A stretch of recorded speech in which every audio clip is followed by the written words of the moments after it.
Cette semaine, j'accompagnais une personne qui était complètement paumée, qui, en fait, me demandait, s'il serait bon pour elle de faire un bilan de compétences et en réalité, elle me disait que,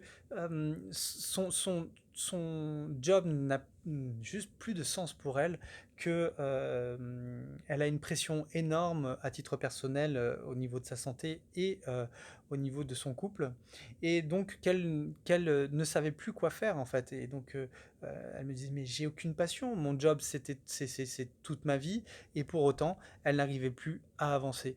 Et donc ce que je lui ai dit, c'est que avant de commencer par un bilan de compétences, on a, commencé par, voir qu'est-ce qui l'a bloqué? Quelles sont les émotions? Quel est le système dans lequel elle est, engluée et pour voir si on peut faire sauter ces choses-là avant de partir sur un bilan de compétences, avant de partir sur quelque chose qui, va la faire, travailler sur, sur son futur, sur ce genre de choses.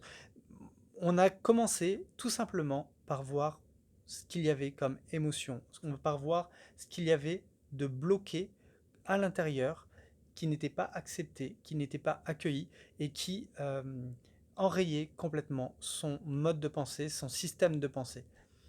Voilà, donc si ça vous parle, si vous pensez que vous êtes dans ce cas-là, eh bien, je vous invite, à me faire un signe en message privé ou sur WhatsApp et on pourra en discuter. Vous pouvez aussi laisser un commentaire, je serai avec grand plaisir, je vous répondrai. En tout cas, si vous êtes dans ce cas-là et que vous posez ce genre de questions, peut-être qu'avant de faire un bilan de compétences, il faudrait, peut-être réfléchir à qu'est-ce qui vous bloque? Qu'est-ce qui fait qu'aujourd'hui vous n'arrivez plus à avancer et qui ne fait plus sens pour vous? Allez, prenez bien soin de vous.